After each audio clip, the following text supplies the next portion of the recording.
أعوذ بالله من الشيطان الرجيم بسم الله الرحمن الرحيم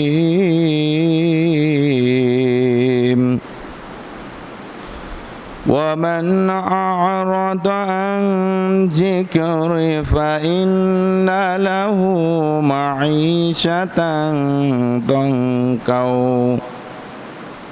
ضنكا ونحشره يوم القيامة أعمى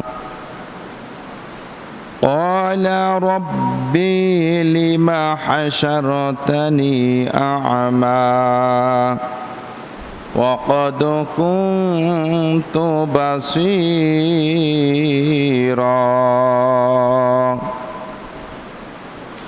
قال كذلك أتتك آياتنا فنسيتها وكذلك اليوم تنسى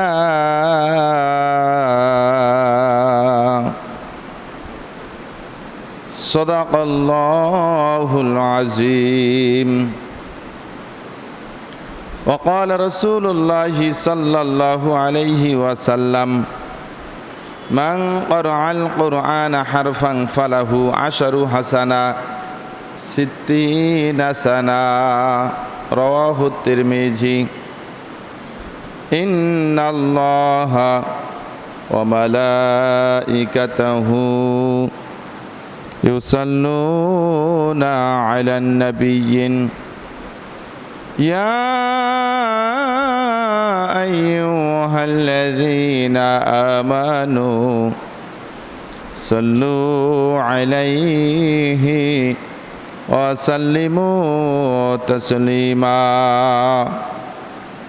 আমরা সকলেই দরুদ ইব্রাহিম পাঠ করি আল্লাহুম্মা সাল্লি আলা মুহাম্মাদিন ওয়া আলা আলি মুহাম্মাদ কামা সাল্লাইতা আলা ইব্রাহিমা ওয়া আলা আলি ইব্রাহিম إنك حميد مجيد اللهم بارك على محمد وعلى آل محمد كما باركت على إبراهيم وعلى آل إبراهيم إنك حميد مجيد হাজারো ব্যথা বেদনার পরে ফিরে আসুনি তুমি আপন ঘরে দিনের আলো তুমি ছড়িয়ে দিতে চলে গেলে মদিনায় মক্কা ছেড়ে হে রাসূল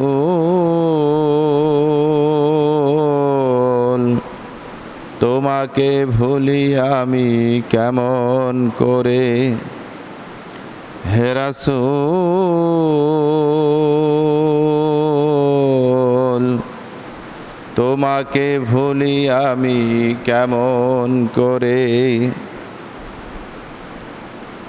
ঐতিহ্যবাহী সুইগ্রাম পুরাতন জামে মসজিদ ইয়াউমুল জুম্মার দিনে আগত সম্মানিত এলাকাবাসী সম্মানিত মুসল্লি বৃন্দ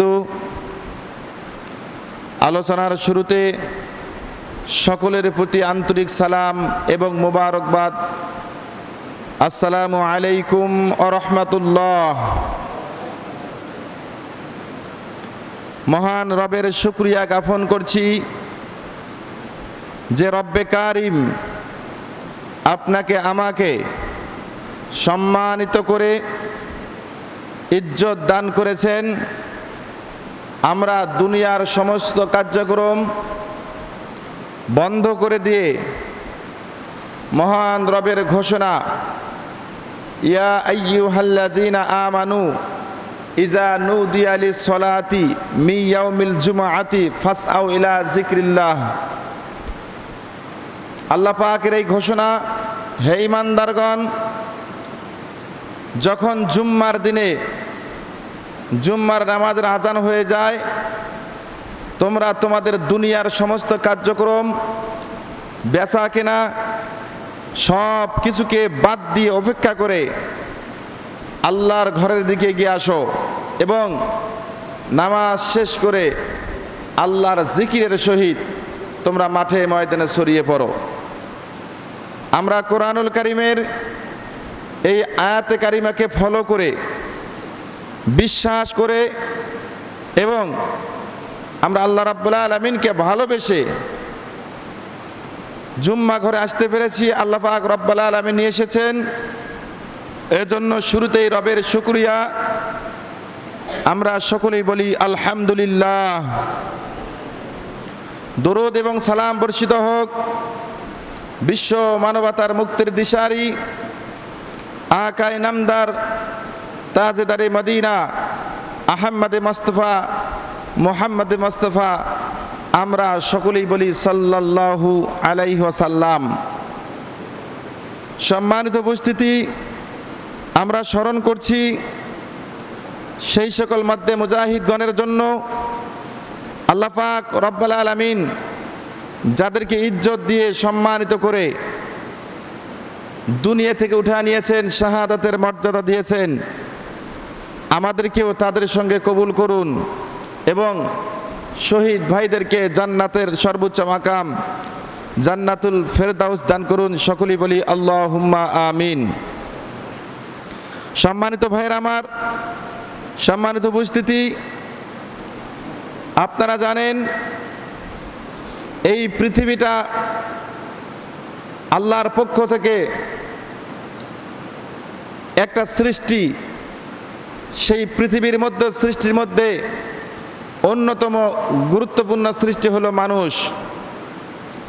এবং আল্লাহর নবী সাল্লাল্লাহু আলাইহি ওয়াসাল্লাম বলেছেন, আদ-দুনিয়া মাজরাতুল আখিরাহ, দুনিয়া হলো আখিরাতের শস্যক্ষেত্র।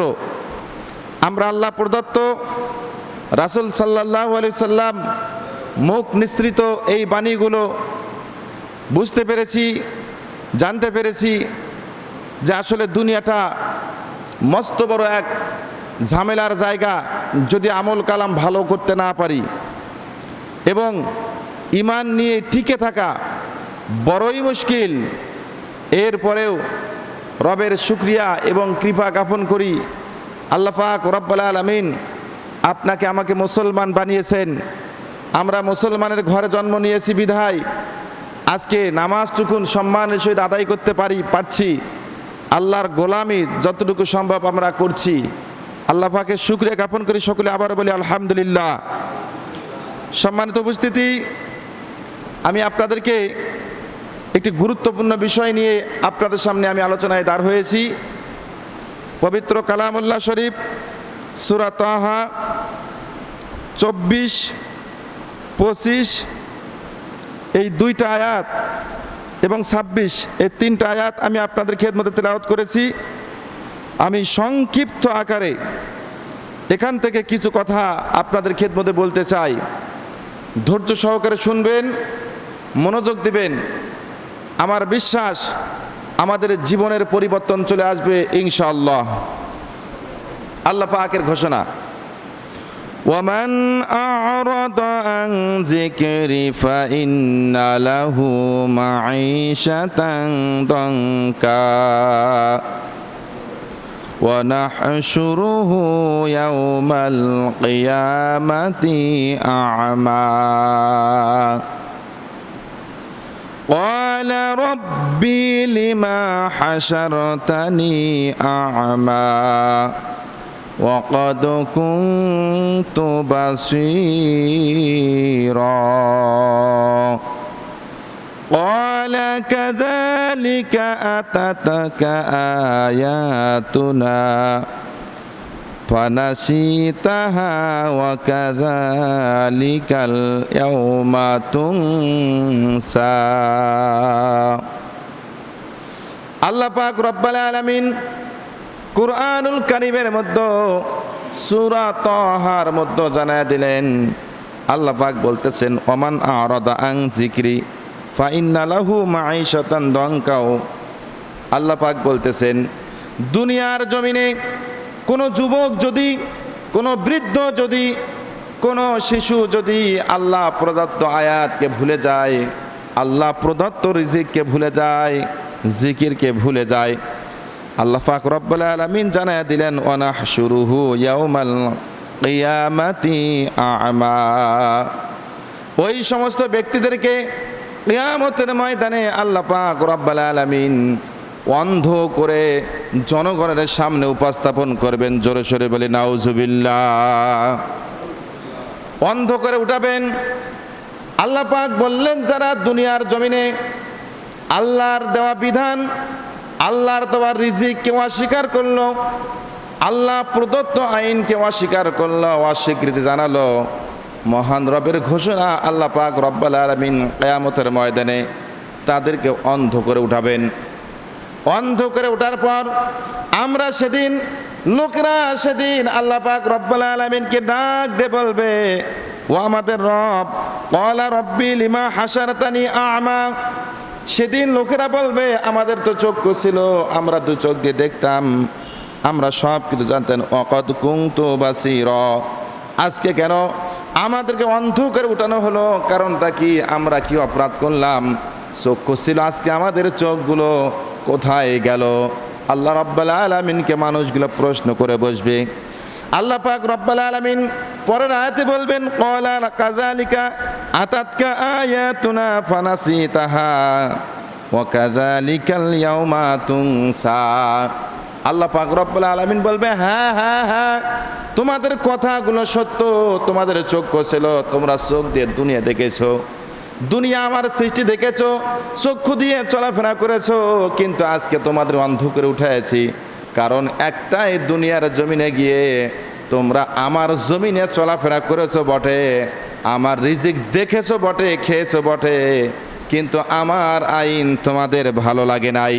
যার কারণে আল্লাহ পাক রব্বুল আলামিন আমাদেরকে জানায় দিলেন এই একটি মাত্র অপরাধের কারণে কিয়ামতের ময়দানে আল্লাহ পাক রব্বুল আলামিন আপনাকে আমাকে ওই দিন কিয়ামতের ময়দানে চক্ষুগুলো বন্ধ করে দিয়ে, নষ্ট করে দিয়ে, চোখবিহীন আমাদেরকে অন্ধ করে কিয়ামতের ময়দানে উঠাবেন। জোরে বলে নাউজুবিল্লাহ। এখন চক্ষু আমাদের আছে না নাই? আমাদের চোখ আছে না নাই? আমাদের অন্ধ কিন্তু কেউ বর্তমানে নাই, অন্ধ অনেক আছে দুনিয়ার জমিনে, কিন্তু আমরা তারাই কে এসেছি আজকে সবার চোখ আছে না নাই? চক্ষুওয়ালা মানুষগুলো কিয়ামতের ময়দানে যখন অন্ধ হয়ে দাঁড়িয়ে যাবে তখন কেমন খারাপ লাগবে, মহা কষ্ট পেয়ে যাব। আহারে চক্ষু ছিল, আজকে আমরা চোখগুলোতে দেখতে পাচ্ছি না, আজকে আমরা ভালো মন্দ কিছুই দেখতে পাচ্ছি না, এমন কি আল্লাহ পাকের সঙ্গে তো সাক্ষাৎ হবে না। ভাইরা আমার, এই জন্য আল্লাহর নবী সাল্লাল্লাহু আলাইহি ওয়াসাল্লাম বললেন বিশ্বের মুসলমানরা জেনে নাও, বিশ্বের মানুষরা জেনে নাও, হতাশ হয়েও না, তোমরা টেনশন করো না, আল্লাহ পাক রব্বুল আলামিন তোমাদের ক্ষমা করে দেবেন। এই যে আয়াতগুলো আপনাদের বলা হলো, আল্লাহর নবী সাল্লাল্লাহু আলাইহি ওয়াসাল্লাম বলতেছেন যখন তোমাদের কাছে এই আয়াতগুলো পৌঁছে গিয়েছে, পৌঁছে যাবে, যাওয়ার পর দুনিয়ার কোনো মানুষ যেন, কোনো ব্যক্তি যেন, কোনো বস্তু যেন আল্লাহর পক্ষ থেকে নিয়ামত ভুলে না যায়, আল্লাহর পক্ষ থেকে রিজিক, এই যে রিজিক দেখা যাচ্ছে মহাগ্রন্থ আল কোরআন, আল্লাহ প্রদত্ত রিজিক, এই রিজিককে কেউ ভুলে না যায়, এই জিকিরকে যেন আমরা ভুলে না যাই। ভাইয়েরা আমার, এই জন্য নবী করিম সাল্লাল্লাহু আলাইহি ওয়াসাল্লাম বললেন যুগে যুগে আল্লাহর দুনিয়ার জমিনে আল্লাহ পাক রব্বুল আলামিন যাদেরকে পাঠিয়ে দিয়েছেন তাদেরকে একটা দায়িত্ব আল্লাহ পাক দিয়েছেন, আন আকিমুদ্দিন, আন আকিমুদ্দিন, আন আকিমুদ্দিন, আল্লাহর জমিনে দিন কায়েম করতে হবে, দিনকে তোমাদেরকে বিজয়ী করতে হবে। দিনের বিজয় যতক্ষণ না পর্যন্ত হবে, দুনিয়ার জমিনে মানুষেরা প্রকৃতপক্ষে দুনিয়ার স্বাদ পাবে না। দিন বিজয় না হলে মানুষ কখনোই কোনোভাবে দিন বিজয়ের দিনের এই স্বাদ, দুনিয়ার এই স্বাদ তারা ভোগ করতে পারবে না। ভাইরা আমার, আপনারা জানেন এই যে সুজলা সুফলা শস্য শ্যামলা সবুজ এই মাতৃভূমি 53 বছর পূর্বে স্বাধীন হয়েছে। কি বলেন? 53 বছর পূর্বে স্বাধীন হয়েছে। স্বাধীন মানে কি? গোলামি করা। স্বাধীন মানে কি? গোলামি করা। স্বাধীন মানে তো স্বাধীন, ফ্রি, যার কোনো ঝামেলা নাই, টেনশন নাই, আজ থেকে স্বাধীন।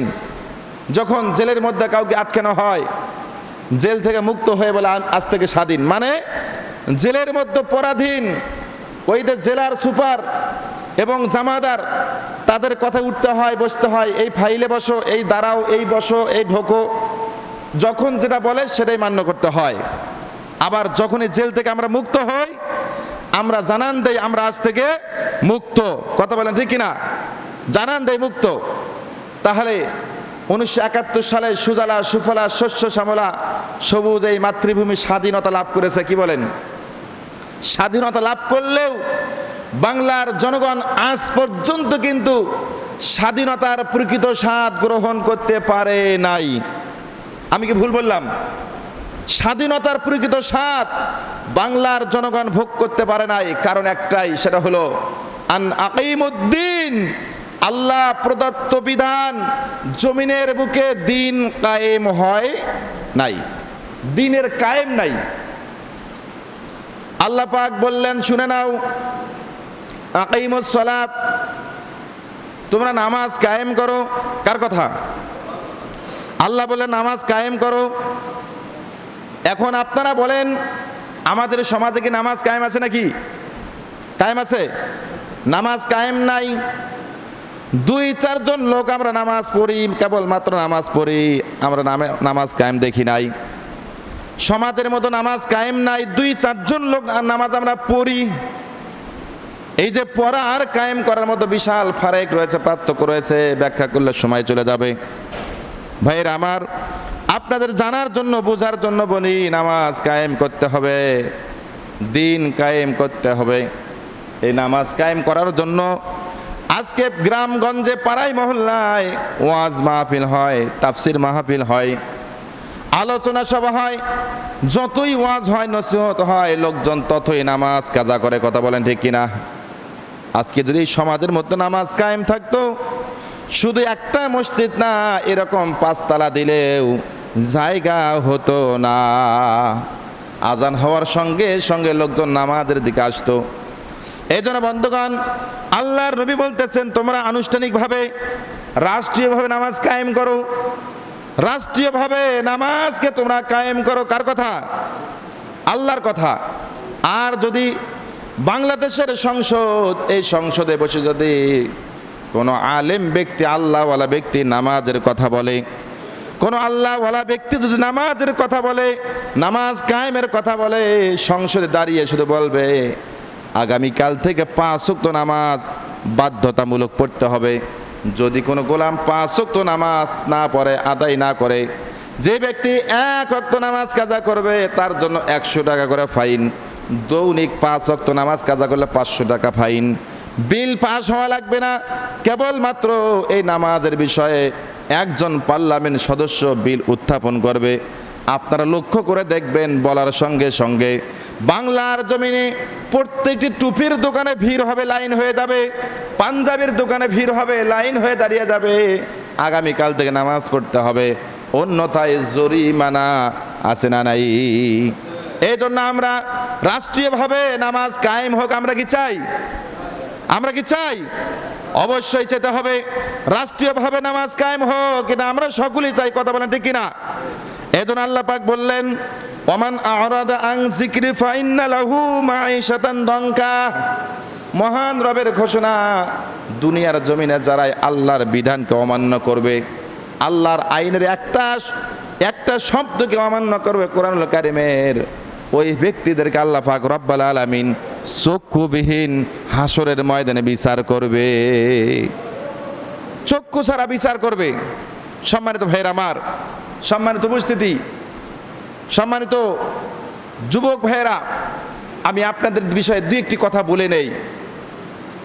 এই যে যুব সমাজ আজকে পথভ্রষ্ট হয়ে যাচ্ছে, যুব সমাজ আজকে দিন থেকে অনেক দূরে, ইসলাম থেকে অনেক দূরে, অন্যায়ের সঙ্গে জড়িত হয়ে যাচ্ছে, তারা পাপের সঙ্গে জড়িত হচ্ছে। এই যুব সমাজ আজকে ধ্বংসের দ্বার প্রান্তে। আমরা ছোটবেলায় শুনেছিলাম যে ভার্সিটির ছেলেরা নাকি নেশা করে, এরপরে শুনলাম শুধু ভার্সিটি না, ওই ভার্সিটি থেকে নেশা কলেজ পর্যন্ত এসেছে। এরপরে আমরা দেখতে পাচ্ছি শুধু কলেজে না, ওই নেশা, ওই মাদক আজকে হাই স্কুলে এসেছে। কথা বলেন ঠিক কিনা? আমরা এও লক্ষ্য করলাম, বিগত কয়েক বছর থেকে লক্ষ্য করতেছি এই মাদক, এই নেশা শুধু হাই স্কুলে না, এই নেশা আজকাল প্রাইমারি পর্যন্ত এসেছে। কথা বলেন ঠিক কিনা? এই নেশাকে আপনি থামাবেন কেমনে, বন্ধ করবেন কেমনে? যে যুবক তাহাজ্জুদ গুজার হওয়ার কথা ছিল, যে যুবক 5 ওয়াক্ত নামাজ পড়ার কথা ছিল, যে যুবকদেরকে আজকে আল্লাহওয়ালা হওয়ার কথা ছিল, সেই যুবকরা মসজিদে আসে না, মাদ্রাসায় আসে না, এই যুবকরা যায় আড্ডাখানায়, নেশাখানায়। কথা বলেন ঠিক কিনা? ভাইয়ের আমার, এই জন্য যুব সমাজকে বলছি, ভাই শুনুন, ফিরে আসুন কোরআনের দিকে, ফিরে আসুন আল্লাহর দিকে, ফিরে আসুন আল্লাহর আযাবকে ভয় করে নাজাতের দিকে, ফিরে আসুন আমরা এক হই, ফিরে আসুন আমরা ভালো মানুষ হয়ে যাই। আমরা আল্লাহর সেই মৃত্যুর আযাবকে ভয় করি, আল্লাহর সেই কবর আযাবকে ভয় করি, আল্লাহর সেই জাহান্নামের আযাবকে ভয় করি, আল্লাহর সেই হাসরের ময়দানে কঠিন বিচারকে আমরা ভয় করি। আল্লাহ পাক রব্বুল আলামিন বলতেছেন, ইকরা কিতাবাকা কাফা বিনাফসিকা আল-ইয়াওমা আলাইকা হাসিবা, পাঠ করো তোমার আমলনামা, পাঠ করো তোমার কিতাব। কিয়ামতের ময়দানে যার যার আমল তাই তাই যখন তিলাওয়াত করবে, করার পর নিজেই প্রমাণ দেবে, সাক্ষী দেবে এবং রায় দেবে, এই আমল দিয়ে জান্নাত নয় জাহান্নাম ছাড়া কোনো বুদ্ধি নাই। এই জন্য ফিরে আসুন ন্যায়ের দিকে, ইনসাফের দিকে। সম্মানিত ভাইয়ের আমার, যুবক ভাইয়ের আমার, পাপ করেছেন তো কি হয়েছে?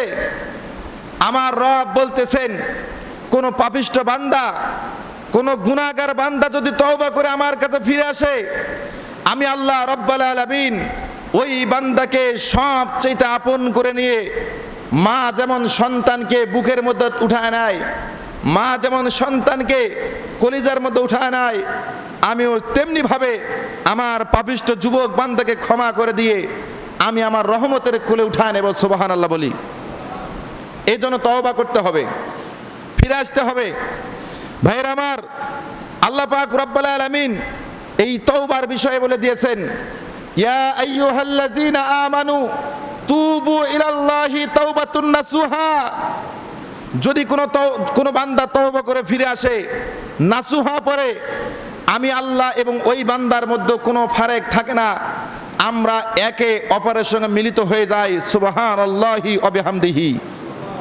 ভাইয়ের আমার শুনুন, যুবক ভাইয়েরা, বৃদ্ধ বাবাজিরা একটু শুনুন, পাপ করেছে তো কি হয়েছে? হযরত জুলাইবিব রাদিয়াল্লাহু তাআলা আনহু আল্লাহর নবীর একজন সাহাবী ছিলেন, নাম ছিলেন জুলাইবিব। জীবনে অন্যায় করেছে, পাপ করেছে, হঠাৎ করে আল্লাহর নবীর দেখা পেয়েছেন, ইহদিনাস সিরাতাল মুস্তাকিমের পথের সন্ধান পেয়েছেন। আল্লাহর নবীর কদম মোবারকে এসে নিজেকে শপথ করে দিলেন, ইয়া রাসূলুল্লাহ, ইয়া হাবিবাল্লাহ, জীবনে যত অন্যায় করেছি, পাপ করেছি, আজ থেকে তওবা করলাম, জীবনে আর পাপের সঙ্গে জড়িত হব না। আল্লাহর নবী খুশি হলেন, আল্লাহর নবী খুশি হলেন, আল্লাহর কাছে দোয়া করলেন। আল্লাহ পাক রব্বুল আলামিন ওই বান্দার তওবা কবুল করে নিলেন, তার জীবনের গুনাহগুলো আল্লাহ পাক মাফ করে দিলেন।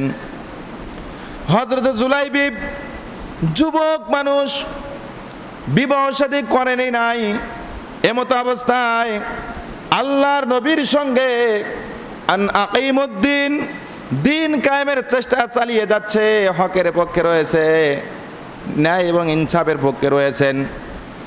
হযরত জুলাইবিব রাদিয়াল্লাহু তাআলা আনহু আল্লাহর নবীর খেদমতে সর্বদা নিজেকে নিয়োজিত করেছেন। আল্লাহ পাক রব্বুল আলামিন জুলাইবিবের প্রতি সন্তুষ্ট হলেন, রাজি খুশি হলেন। এখানে ব্যাখ্যা রয়েছে, তাফসীর কারকরা, হাদিস বিশারদরা ব্যাখ্যা করে লিখতেছেন, জুলাইবিব আল্লাহর নবীর আশেপাশে ঘুরতেন, সব সময়ের জন্য ঘুরতেন। ভাইরা আমার, এই জন্য আপনাদেরকে জানার জন্য বলি, যুগে যুগে যারা অসহায়, গরিব এবং যারা একদম নির্যাতিত, নিপীড়িত, এই ব্যক্তিগুলোই কিন্তু ইসলামের জন্য বেশি খেদমত এবং কাজ করে। কি বলেন? প্রভাবশালী মহল আসে, তবে কমই আসে, তবে গরিব অসহায় যারা, এরা বেশি বেশি আসে, ইসলামের খেদমত তারা বেশি বেশি করে। বন্ধুগণ, জুলাইবিব রাদিয়াল্লাহু তাআলা আনহু তিনি আল্লাহর নবীর কাছাকাছি থাকতেন, ইবাদত বন্দেগী করতেন। তার নাকটা ছিল চ্যাপ্টা, চেহারা ছিল কালো কুৎসিত, শরীরটা ছিল একদম বেটে একটা মানুষ, দেখতে খুব ভালো ছিল না। আল্লাহর নবীর খিদমতে কাজ করে যান। বিশ্বনবী সাল্লাল্লাহু আলাইহি ওয়াসাল্লাম একদিন বললেন, জুলাইবিব, বয়স তো হয়ে গেল, বিবাহ শাদী কি করবা না? আল্লাহর নবীর মুখ দিয়ে যেমন এমন কথা এসেছে, জুলাইবিব রাদিয়াল্লাহু তাআলা আনহু তিনি মুস্কি মুস্কি হাসি দেওয়া শুরু করেছে। নবীকে বলতেছেন, ইয়া রাসূলুল্লাহ, আমাকে দিয়ে কে মেয়ে দেবে? আমি গরিব মানুষ, আমার বাড়ি নাই, ঘর নাই, থাকার কোনো জায়গা নাই, কেমনে কি হবে? ইয়া রাসূলুল্লাহ, বিবাহের প্রয়োজন নাই। আল্লাহর নবী সাল্লাল্লাহু আলাইহি ওয়াসাল্লাম জুলাইবিব রাদিয়াল্লাহু তাআলা আনহুর মনের আকাঙ্ক্ষা বুঝতে পেরেছেন, তার মনের ভাবটুকু বুঝতে পেরেছেন। জুলাইবিব রাদিয়াল্লাহু তাআলা আনহুকে বললেন, ও জুলাইবিব, আমার সঙ্গে চলো। তৎকালীন সময়ে আরবের বুকে একজন প্রভাবশালী সাহাবী ছিলেন, তার বাড়ির মধ্যে গেলেন। তার একটা মেয়ে ছিল, সবচাইতে সুন্দরী মেয়ে, ওই এলাকার সবচাইতে সুন্দরী মেয়ে ছিলেন। জুলাইবিব রাদিয়াল্লাহু তাআলা আনহুকে সঙ্গে করে নিয়ে সাহাবীকে আল্লাহর নবী ডাকলেন। সাহাবী বেরিয়ে আসলেন। আসার পর সাহাবীকে বিশ্বনবী বললেন, ও আমার সাহাবী, আমি তোমাকে তোমার মেয়ের বিবাহের জন্য প্রস্তাব দিতে চাই। সাহাবী খুশি হয়ে গেলেন। তিনি বলতেছেন, আল্লাহর নবী আমার মেয়েকে বিবাহ করবে, আমি অত্যন্ত খুশি হয়ে গেলাম। আল্লাহর নবীর সঙ্গে আমার আত্মীয় হবে, আল্লাহর নবী আমার বাড়িতে যাতায়াত করবে, এর চাইতে বড় পাওয়া আর কি হয়? বিশ্বনবী বললেন, ও আমার সাহাবী, তুমি যেমনটা ভেবেছো তেমনটা নয়। আমি আমার জন্য তোমার মেয়েকে প্রস্তাব দেই নাই। এই যে আমার সঙ্গে সাহাবীকে আমি নিয়ে এসেছি, কালো সাহাবীকে নিয়ে এসেছি, এই সাহাবীর জন্য তোমার মেয়েকে আমি চাই। তখন ওই প্রভাবশালী সাহাবী বললেন, ইয়া রাসূলুল্লাহ, এটা কেমনে হয়? যেহেতু আমার বাড়ির মধ্যে স্ত্রী আছে, আমার মেয়েও আছে, তাদের সঙ্গে পরামর্শ না করে আমি ওই সাহাবীর হাতে মেয়ে উঠা দিতে পারি না। আল্লাহর নবী বসে আছেন, সাহাবী বাড়ির মধ্যে গেলেন, তার স্ত্রীকে গিয়ে বলতেছেন, ও আমার বিবি, আল্লাহর নবী আমার মেয়ের বিয়ের প্রস্তাব নিয়ে এসেছে। তার স্ত্রীও বললেন, আল্লাহর নবী আমার জামাই হবে, তার সঙ্গে আমাদের সম্পর্ক হবে, আত্মীয়তা হবে, বড়ই মজা হবে। আল্লাহ পাক রব্বুল আলামিন হয়তোবা আমাদের মেয়েকে এবং জামাইকে ওসিলা করে আমাদের নাজাত দিয়ে দেবে, আমাদের কোনো দ্বিমত করার সুযোগ নাই। সাহাবী তখন বললেন, ও আমার স্ত্রী, তুমি যেমনটা ভাবছো তেমনটা নয়। আল্লাহর নবী নিজের জন্য আমার মেয়েকে প্রস্তাব দেয় নাই। তিনি একজন কালো সাহাবী, নাক চাপটা, ঠোঁট কালো, এবং চেহারা কুৎসিত। সবচেয়ে বড় কথা হলো তার বংশ পরিচয় বলতে দুনিয়াতে নাই। এবার তখন তার স্ত্রীও বললেন, না না, সম্ভব নয়, সব মেনে নেওয়া যায়, বংশ পরিচয় নাই, জাতকুল কিছুই নাই, কেমনে মেয়ে দেই। এই চিন্তা ভাবনা করে